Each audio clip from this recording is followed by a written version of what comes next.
What's up, ladies and gentlemen? It's your boy David-Cusick here. I want to start off by reading a verse out of the Bible that has really resonated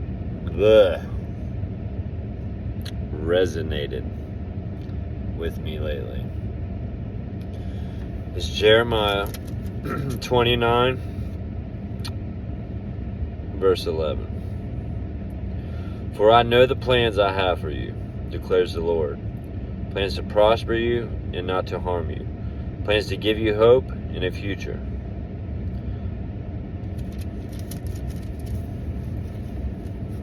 And then I have another one that really resonates with me, and it really pulls on my heartstrings. Isaiah 6. So I heard the voice of the Lord saying, whom shall I send? And I said, it's giving me chills right now, y'all. Here am I. Send me. And the Lord said, go tell the people. What does that mean? Well, to me, I've been in this constant struggle for years, ever since I got out of the Marine Corps. What is my purpose? Why am I here? What am I supposed to be doing? Am I supposed to just be a construction worker the rest of my life? Am I going to be a fault? Like, what is my purpose? Why am I here? Well, it became more clear to me in the last, 4 years. And then in the last year, God said, this is what I need you to do. This is what you're supposed to do. This is your purpose. And I'm like, all right, roger that, God.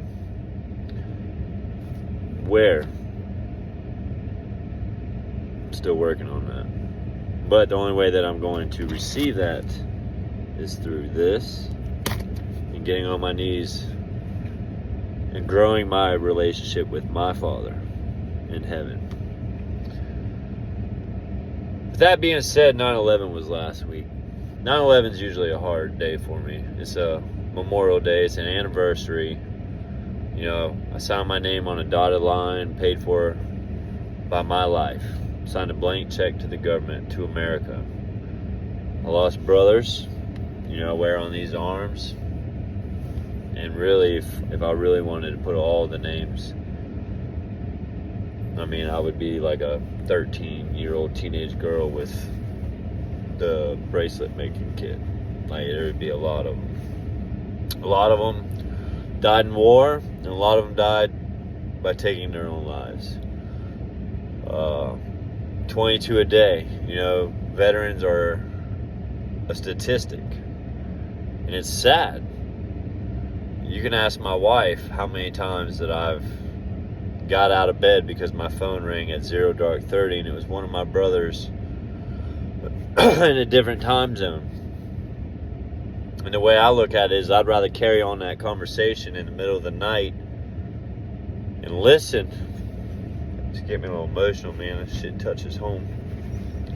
Than to carry your casket or to have to hug your loved ones and tell your story. So the veteran community is very much close to my heart. And more or less recently, our youth has became close to my heart. My purpose is involved in the youth and giving back to the youth and giving direction and purpose and wisdom and understanding and knowledge and to pour into and just to be a voice to listen. Because now the new statistic is our youth taking their lives. Our youth are under attack. It's no longer a battle of red versus blue and white versus black. It's a matter of good and evil. Either you're a good person or you're full of evil. I'm not into the politics so much anymore. I'm about what's right and what's wrong. The right thing to do should always be done in every moment. If you see something, say something. If you have a chance to make a difference in somebody's life, then you should make that difference. I heard old Vietnam say one time, I think it was on a Family Feud or something, and Steve Harvey asked the man, like, why did, you're like 60, almost 70 years old, why would you adopt this young child, like 3, 4 years old? He's like, well, I always believed in the word responsibility. What is the definition of responsibility? Well, as an high output, high operating individual like myself, this man said, what is your response and what is your ability? And that resonated with me. And I use that a lot in many situations. What is your response and what is your ability? If you have the ability to do something, then what is your response? You're going to turn the other way, or are you going to step in and do the right thing? So all this has been weighing on my chest. Figured out my purpose. Figured out what I want to do. Figured out what the Lord has called me to do. Now I have to put in the work, which I've been putting in the work. On top of that, a year ago, 9/11, earlier that week, it was a Tuesday night, I was on the job, I left, was hanging out with some individuals, we were drinking some bourbon, and we were talking about life, and all of a sudden, rodeo got brought up, and I was like, man, let me tell you about this young kid, Dalton Wise, ranked 9th in the world, bull riding champ, high school league. Me and his father have been friends for 15 years or so. We met in the gym, became gym bros, and him and his boy are going to rodeos, and I'm over here with a little small homestead trying to put up fence and got cows and horses and breaking horses and just doing cowboy shit, and the whole time we were trying to link up, get our boys together. Him being a cop, he has weird schedules. Me being a construction worker, my life revolves around the weather. You know what I mean? And just life be lifing sometimes. Life gets in the way. Life blinds what's important to you. And we get so distracted by everything. And I said, hey man, I want to start a youth program revolving rodeo and equipment operating, how to use a chainsaw, welding, sports, hunting, like whatever, gardening, processing your own meat, raising your own livestock, like teach kids the stuff that we were taught growing up. Not all of us were, but a lot of us were taught basic survival skills, basic skills. Somebody believed in us. Whether it be a parent, a grandparent, or a teacher, like somebody believed in us. And now our children have become a statistic for taking their lives at young ages because nobody is giving them that outlet. Now, I can't say that's Dalton's case because after finally hearing the story, it was a matter of impulse. And these things, I've been in that position as a veteran, contemplating suicide, almost attempted it. It can be in a matter of an impulse where you say, fuck it, I'm out. And that's all it takes. Luckily, mine was a failed attempt. So, here I am. And when I go to the VA and I tell them I'm dealing with some shit, they ask me about suicidal thoughts. Well, I have those like once a week. But I refer to it as channel surfing. Boom, boom, boom, boom, boom. Trying to watch something on TV. Maybe I want to watch this. Read the trailer. Watch the trailer. Nah, this ain't for me. Move on. You can't control your thoughts, but you can control how you deal with them and how you react to them. That's where it gets dicey. Emotion gets involved. There's so much depth that goes into suicide ideation that every person's different. And it breaks my heart that this young man, my brother, his son had so much potential and touched everybody he came in contact with and left such a lasting impact that, man, it would blow your mind. on how much this kid has brought a community together, how much this kid got people riding bulls that I'm 40, I shouldn't be riding bulls, but man, I can't get enough of it. I tell everybody it's the closest thing to getting shot and blown up, you know. But it's sad. It's so sad because I was having a conversation about this kid, and then I found out later on in the week after a morning workout that he took his life. And I cried all the way to work that day. And I couldn't wait to talk to my general contractor. Kind of like a mentor to me. He's got kids, I got kids. He's a little bit older than me, we're kind of in the same field. And I was compelled. I was crying all the way there, and God, like I feel God poking me in the chest saying, hey bro, you was talking about it. Let's quit talking about it, let's be about it. And I felt convicted. Yet again, that's not the only time that that's happened to me where I felt convicted by God. But I was compelled to go talk to this GC. And it was 9 o'clock before I seen him. We had to carry on about our business. I had to get my job going. And I was looking at my plans, and he come up to me and I was like, bro, I needed to talk to you at like 6 o'clock this morning, man, but you were tied up. I was tied up. He said, well, what's on your mind, brother? And I told him. And he started tearing up, man. I started tearing up. And he's like, I've been praying on what to do with my son, because he's a lot like his sister, and his sister attempted suicide.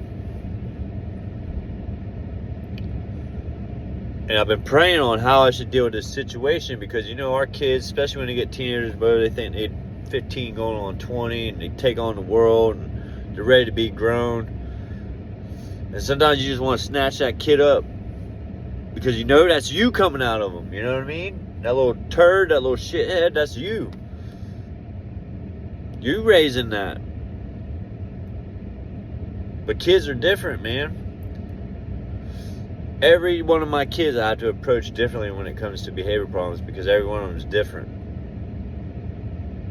And basically he said, you just kind of answered my prayer on how to handle the situation with my son. And then I want to say it was 1 Kings. I can't remember the guy's name, but he told me this story out of the Bible that God told this man to start walking west or east, whatever direction it was. And he didn't tell him what he was going to do. What he just said, hey bro, start walking. He said, roger that. Started walking. And then, you know, on his walk, he's like, hey guy, like, you know, kind of hungry, kind of thirsty. God's like, I got you. And he was fed by the crows. The birds brought him food and stuff to eat, and he had a water source. And then God said, hey, you got to go find this widow at a well. Found the widow at the well. In this town of Bayar, something like that, they worshipped this other god. And so he finds this woman, goes home with he's like, hey, I need food and water. God told me to come find you. You'd be here waiting on me. Now this is not verbatim. This is what I remember of the story a year ago, after I found out that this young man committed suicide. I'm talking with this GC, and she said, I only have enough flour, you know, for 1 loaf of bread. And he's like, well, just make it. My God will provide. Sure enough, but there was flour for all week, where she can make bread for all week. Water, same thing. Boom, his God provided. And then her son got deathly sick and died.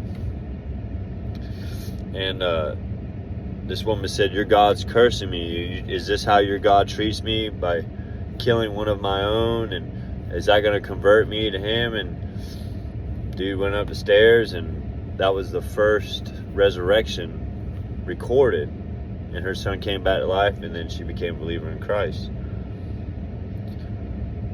The point I'm trying to get to is, all this happened within a week of this young man taking his life a year ago. And I have been walking with God off and on, off and on, off and on, hot and cold, you know, and every time that I cry out, he's there. Every time that I ask and I pray, and I tell people, be careful what you pray for. Because depending on what it is, you're going to have to put in some work. Pray for patience, you're going to be put in some positions that's going to try your patience. Pray for strength, oh buddy.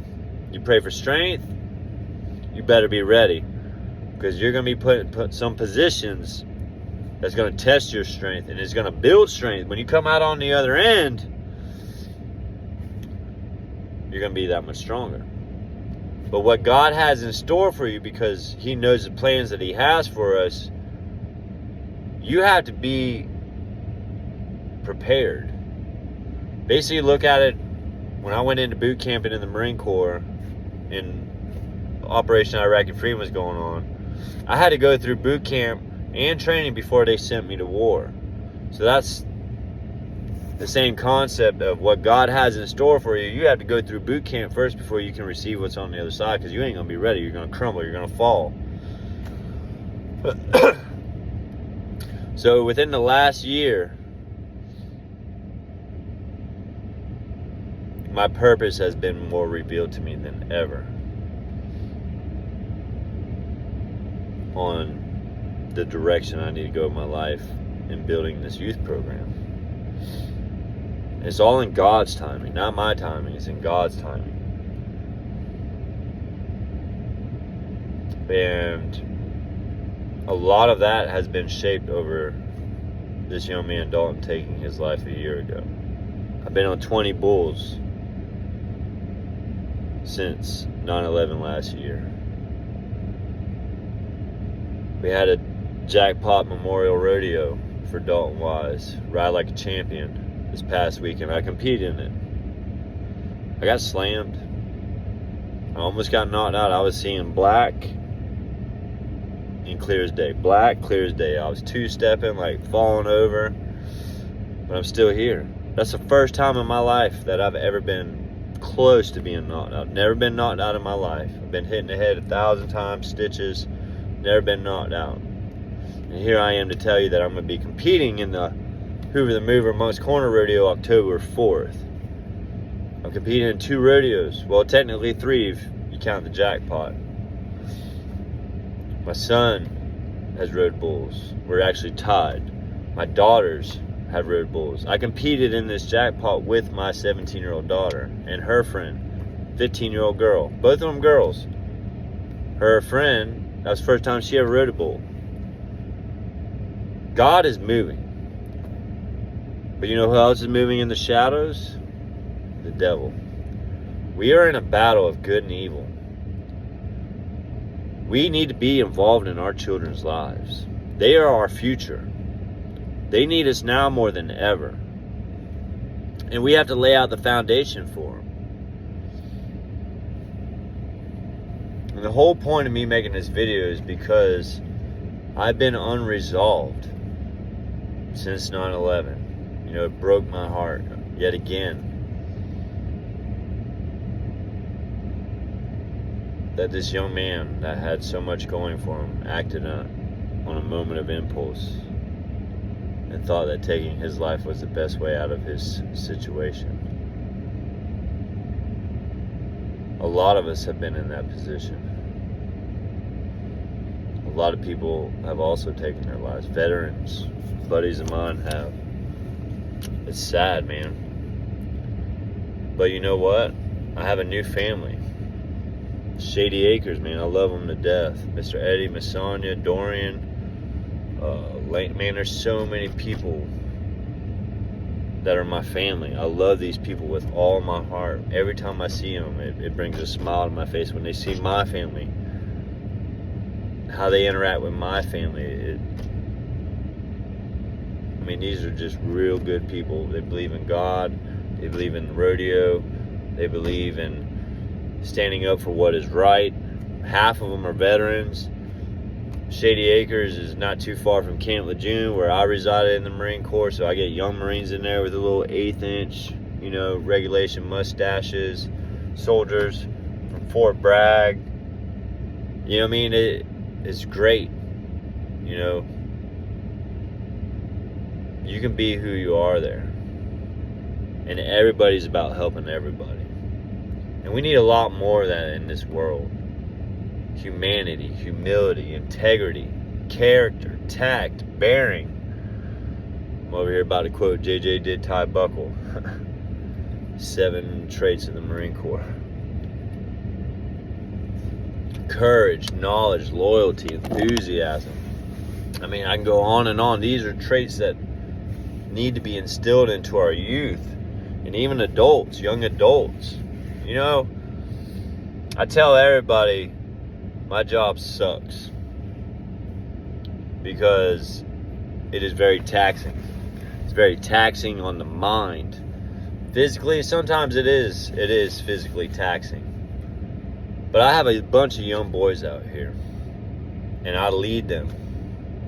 And I try to be understanding. I try to understand where they come from, what kind of life they have. I try to instill things into them that will make them successful and live a better life. And at the end of the day, I have a moral obligation, because we are a dying breed in this field, to pass on what was taught to me by the old timers. I have a moral obligation to be here for these young men and be a father figure for those who haven't had a father actively in their life to show them the right ways, or have anybody in their life to show them the right ways. I mean, you'd be surprised.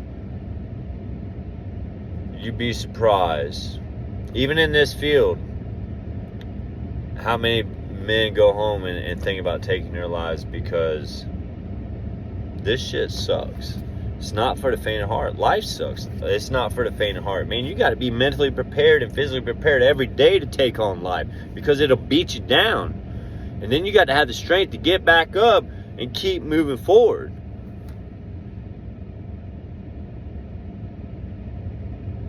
Every day is a battle. But I don't battle alone. Now, I battle with being in this I need to do it more. I need to pray more. I need to drink more water. I'm working on that. But just as much as I need to drink more water and take my vitamins and eat right, I need to feed my mind and my soul with the Word.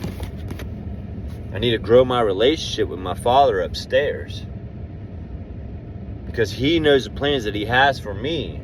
And He's done asked me. He's done called me to the pulpit and said, "Whom shall I send?" I went to Iraq. Whom shall I send? I was a single father one time. 2 little girls. Whom shall I send? I could have just been a grade A operator. Stepped up to be a leader. Whom shall I send? I had to be the man that God called me to be. Whom shall I send? I'm riding bulls. My daughters are riding bulls. My daughters are wanting horses and breaking, like, my kids are taking on the world and ready to go. Send me, here am I. I'm going to try to at least do one video a week. We call it Thirsty Thursday. Something to feed your soul, quench your thirst, give you something to think about, give you a direction, a path to go to. A little bit of tough love. You know what I'm saying? Everybody needs a little bit of tough love. Everybody needs to get their feelings hurt a little bit so you can understand that sometimes you just got to suck it up and keep moving forward. There's a lot of people that are dependent on you, and you don't even know who they are. You might meet one person one day that you never met in your life, and just having a conversation of positivity or preaching the gospel may change that person's life. Listening to somebody. You know how many times that I've sat with individuals at the end of the job, at the end of the day, and just let them vent, let them tell me about their life and their struggles they're going through, because I promise you, I got a story on how I was in that same position, and here I am today. Here am I. And that might have gave somebody another day in this world. That might have gave them another year in this world. I want y'all to think about that, man. I don't want to bring up the Charlie Kirk shit, man. It's sad. I was still hung up on the Ukrainian girl that got murdered, and nobody helped her. I seen the fear in her eyes, and I seen my little girls. That broke my heart. And then the next day, Charlie Kirk gets killed. And I'm still dealing with the Dalton Wise 1 year. How far have I come? Have I met the standard? I'm far from it, man. I hold myself to such a high standard. I miss the bar every day. I don't beat myself up over it. I mean, I kind of do, but I also have grown. I mean, look at all these grades. I've grown enough to look back, but look how far I've come in this year. Look how much closer I am to my goal this year. So you got to take the good with the bad. Like, yep, I can do better. But look how much better I did than last year. Guys, I've said it before and I say it again. I'm going to post this video on all 4 of my platforms. Y'all can reach out to me anytime, man. Well, because like I said, I'd rather carry on a conversation and listen to what you have to say than carry your casket. You don't know how many times that I've just been on the job talking with work stuff and I just heard something or something's compelled me to bring up a topic and it turned into over an hour talking with an individual, and I got their life story and how they're feeling and what they're going through just because I listened. My wife is my rock, man. She's a slugger, bro. She's Sicilian and she's like 5-0, but I've learned empathy through her. She's a hard charger from being married to an old salty Marine like me, but man, I love that woman to death. I love my God. I love my kids. I love my people. I love all y'all, man.